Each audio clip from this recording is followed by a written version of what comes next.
Good morning friends, कैसे हैं आप लोग। मैं विजय शंकर सिंह आप सभी का अपने चैनल में स्वागत कर रहा हूं। मित्रों, अक्सर लोग हमसे पूछा करते हैं कि स्टॉक मार्केट में क्यों निवेश करना चाहिए, जबकि निवेश के अन्य साधन बाहर मौजूद हैं, जैसे बैंक है, एफडी है, एलआईसी है। तो आज हम उसी पर चर्चा करेंगे। मेरा अपना मानना है कि यदि हम शेयर मार्केट में निवेश नहीं करते हैं तो जीवन में जितनी गलतियां कर रहे होते हैं उसमें से एक बड़ी गलती यह होती है कि हमने शेयर मार्केट को कभी समझने की कोशिश नहीं किया। शेयर मार्केट ही नहीं, अपितु पैसे के सिद्धांत को समझने की हमने कोशिश नहीं किया। हमें समझना चाहिए स्टॉक मार्केट को, और समझेंगे तो बहुत सारे हम लाभ उठा पाएंगे। मध्यम वर्ग पैसे के लिए हमेशा परेशान रहता है, पूरा जीवन पैसे के लिए काम करता है, लेकिन पैसे के विज्ञान को समझ नहीं पाता है। पैसे के विज्ञान को समझना बहुत ज़रूरी है। यदि हम वो समझ लेते हैं तो काफ़ी हद तक अपना काम आसान हो जाता है। बहुत ज़्यादा मैं नहीं कहूँगा, 2-3 चीज़ें मैं स्टॉक मार्केट में बताऊँगा कि हमको अनिवार्य रूप से स्टॉक मार्केट में आना ही चाहिए। यदि हम जीवन में पैसा इकट्ठा करना चाहते हैं, वेल्थ क्रिएट करना चाहते हैं, तो उसके लिए सबसे आसान और सुरक्षित जगह स्टॉक मार्केट है। सबसे आसान, सबसे सुरक्षित जगह है। तो आइए आज उसी के बारे में बात करते हैं। तो 3 चीजें होती हैं सामान्यतः जो देखने में मिलता है। एक होता है प्रॉफिट। प्रॉफिट मीन्स, मान लीजिए हमने कहीं 1 लाख रुपया लगाया, उसकी वैल्यू 1.2 लाख हो गई 1 साल बाद, तो ये जो 20,000 का होगा ये प्रॉफिट हो गया। ये सभी जानते हैं। दूसरा लॉस, यानी नुकसान। मान लीजिए हमने कहीं 1 लाख लगाया और उसकी वैल्यू जो है हमको 0.80 यानी 80,000 मिल रही है। 0.80 लाख या कहीं हम 80,000 मिल रही है, तो हमको क्या हुआ, हमको 20,000 का नुकसान हुआ। इसको कहते हैं लॉस। तीसरा होता है loss of profit.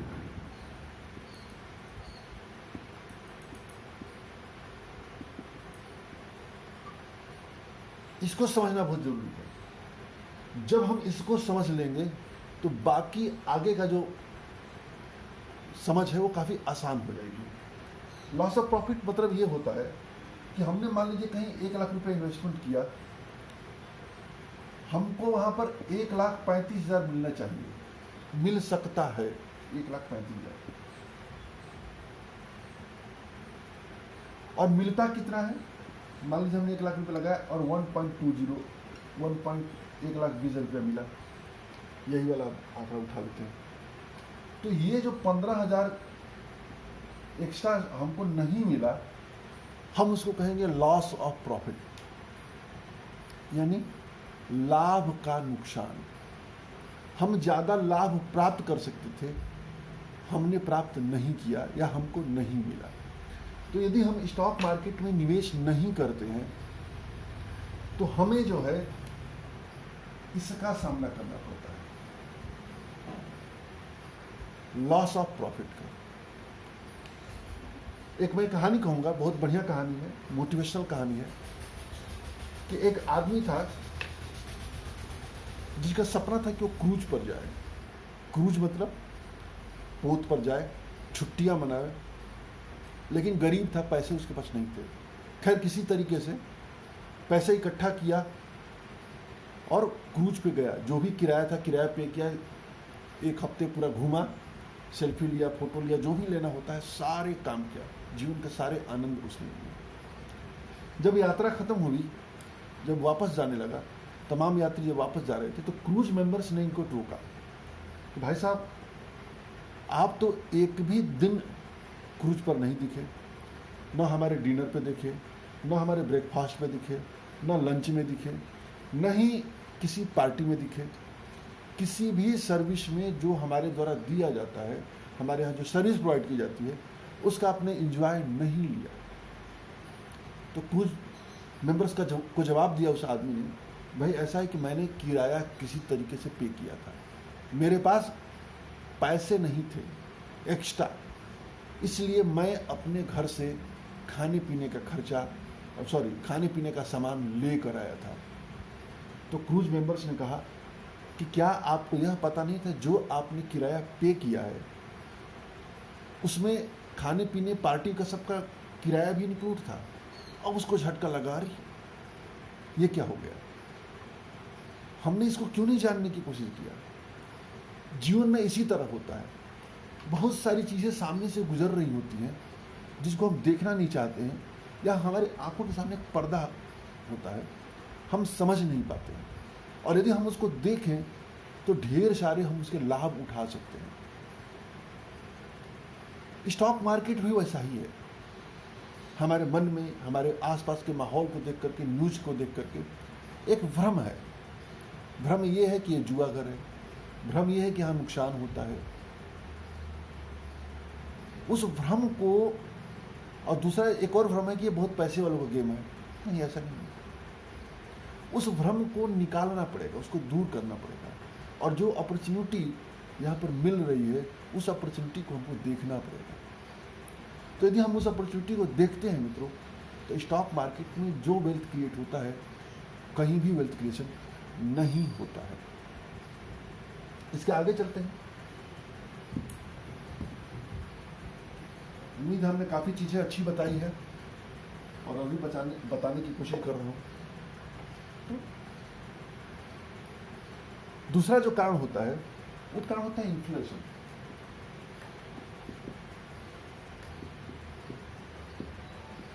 Inflation Hindi में कहते हैं मुद्रास्फीति।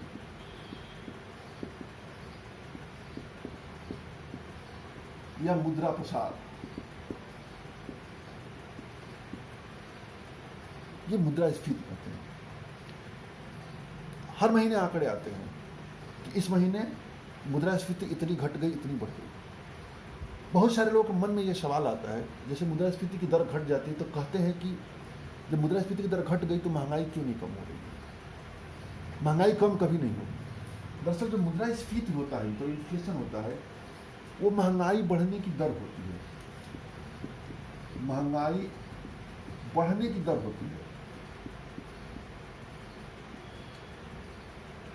यानी यदि 5% इन्फ्लेशन है, इसका मतलब 5% के दर से वस्तु महंगी हो रही है। जो वस्तु आज के डेट में 100 रुपये का है, ध्यान दीजिएगा, जो वस्तु आज की डेट में, यानी हम बात करें आज का डेट, तो आज का डेट है 15/10/2020।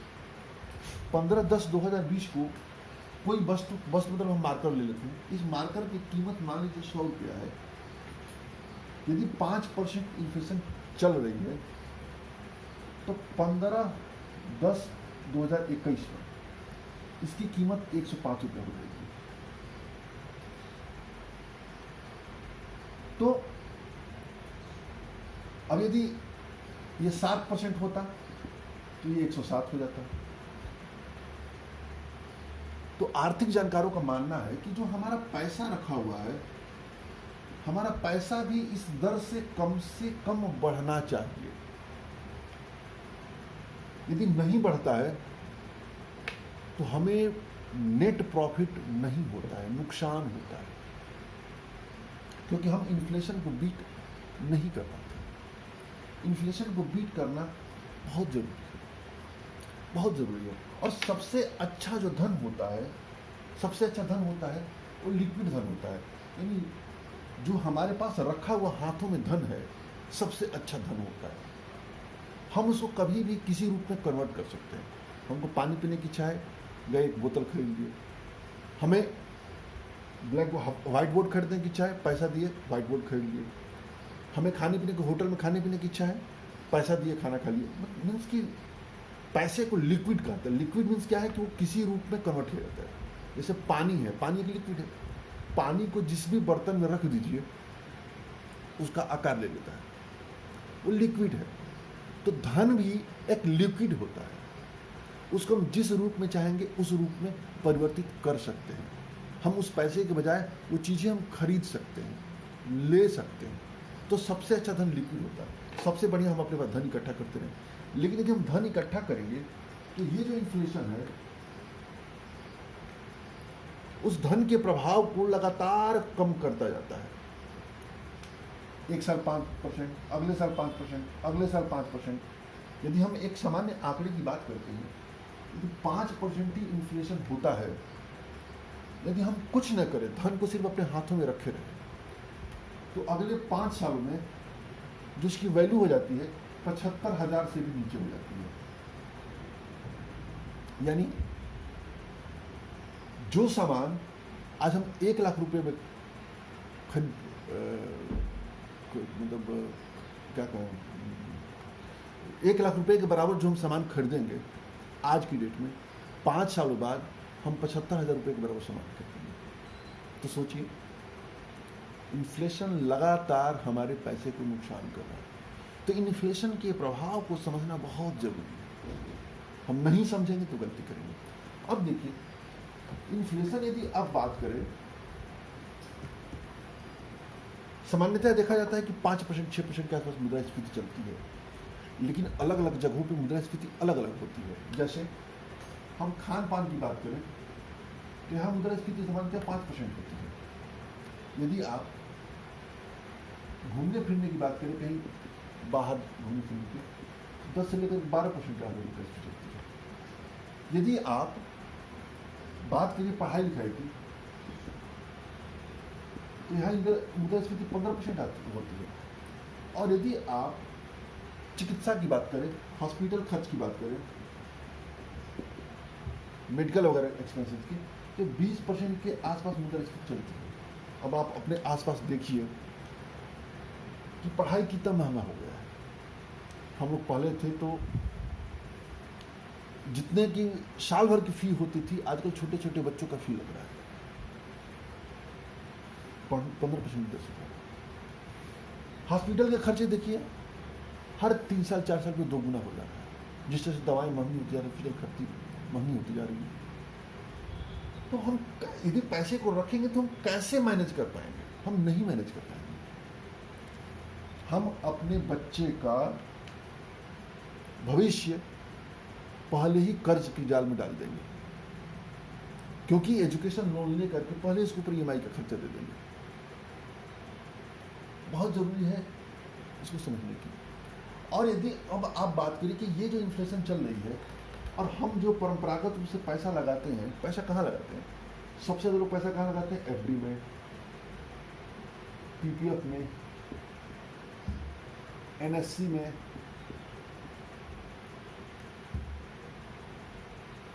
LIC में। इसमें तो लोग पैसा लगाते हैं। PPF, अपना जो GPF होता है, गवर्नमेंट प्रोविडेंट फंड, RD में लगाते हैं, सुकन्या में लगाते हैं, इन्हीं सब में तो पैसा लगाते हैं। अब यदि ऊपर से आप उठाइए, किसी का भी रिटर्न आप उठाइए, FD का आज की डेट में 6.5% ब्याज चलता है, PPF का 8% से नीचे चल रहा है, NSC का भी 8% से नीचे चल रहा है, LIC तो सबसे घटिया इन्वेस्टमेंट होता है जो 5% के आसपास चलता है, GPF का भी 8% चलता है, RD भी लगभग 8% चलता है, सुकन्या लगभग 8%। ये मैं मैक्सिमम लिया हूँ, 8% से नीचे ही चल रहा है। अब आप देखिए कि ये जो रेट ऑफ इंटरेस्ट है, उससे हम किसको बीट कर सकते हैं? सिर्फ इसको बीट कर सकते हैं,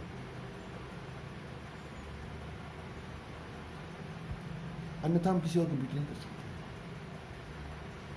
न घूमने फिरने को बीट कर पाएंगे, न पढ़ाई लिखाई को बीट कर पाएंगे, न हॉस्पिटल खर्चों को बीट कर पाएंगे। इन इन्वेस्टमेंट से हम कभी भी बीट नहीं कर पाएंगे। यदि इन खर्चों को मीट आउट करना है तो हमें कहीं अन्यत्र देखना पड़ेगा। अन्यत्र देखने के लिए आपके पास 3 विकल्प हैं। पहला है गोल्ड। गोल्ड का यदि आप उठा कर देखेंगे तो 15-16% के आसपास रेट ऑफ इंटरेस्ट चलता है, यानी आप खर्चों को करते हैं। दूसरा रियल एस्टेट, यह भी लगभग 15% आसपास चलता है। और तीसरा आता है स्टॉक मार्केट। सब स्टॉक मार्केट जब से लॉन्च हुआ तब से 70 से लेकर के 20% का रिटर्न देता है। अब बात करें, गोल्ड है, रियल एस्टेट है, स्टॉक मार्केट है। गोल्ड को सभी जानते हैं, गोल्ड ले सकते हैं, रियल एस्टेट ले सकते हैं। रियल एस्टेट के साथ क्या है कि आपको बहुत ज़्यादा एक साथ पैसे चाहिए।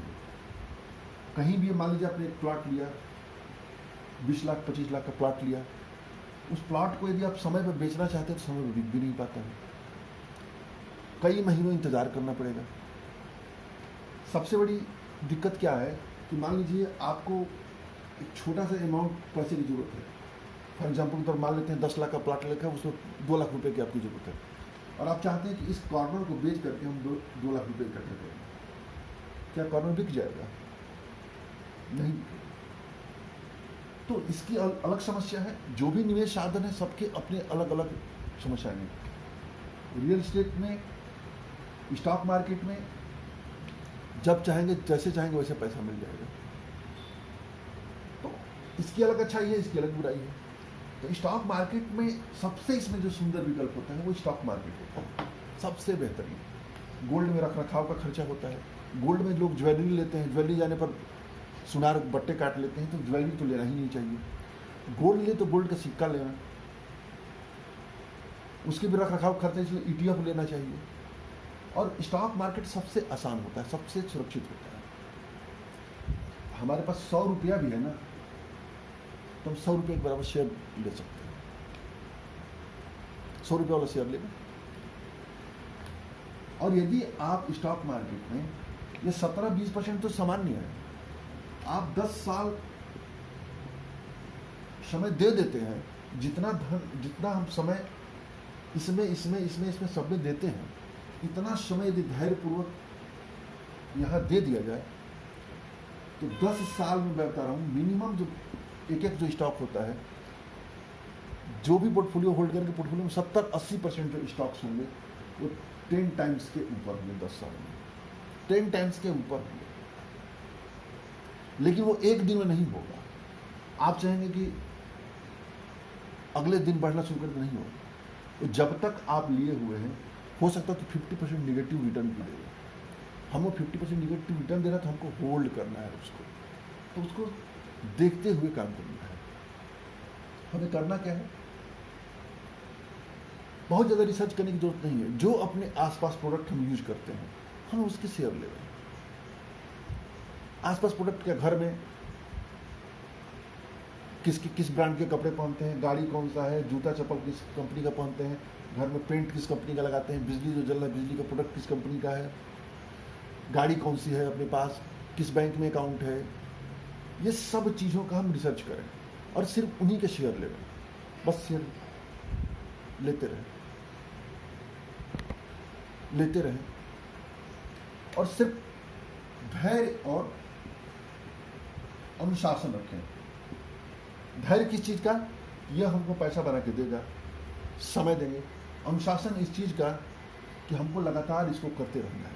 महीने की जितनी भी बचत हो, चाहे 10,000 हो चाहे 5,000 हो, हर महीने का एक शेयर लेना है, अपने पसंद का शेयर, जो जिसका प्रोडक्ट हम यूज कर रहे हैं। ब्रिटानिया के बिस्किट खाते हैं, उसका लीजिए। घर में पेंट करने पर एशियन पेंट लगाते हैं, बर्जर पेंट लगाते हैं, उसका शेयर लीजिए। फेविकोल वगैरह इस्तेमाल करते हैं, पिडिलाइट लीजिए। घर में देखिए कुकर वगैरह किस चाहे हॉकिंस का है चाहे प्रेस्टीज का है, उसका शेयर लीजिए। घर में प्लास्टिक के प्रोडक्ट किसके हैं, नीलकमल के हैं, सुप्रीम के हैं, उसके शेयर लीजिए। जूते चप्पल किसके लेते हैं, बाटा के, रिलैक्सो के, उसके शेयर लीजिए। गाड़ी कौन सी है, मारुति है, हीरो होंडा है, उसका शेयर लीजिए। और लेते रहिए। ये जो इन्फ्लेशन है ना, इस इन्फ्लेशन को ऐसे चुटकियों में खत्म कर देंगे, सोच नहीं सकते हैं कितना तेज है।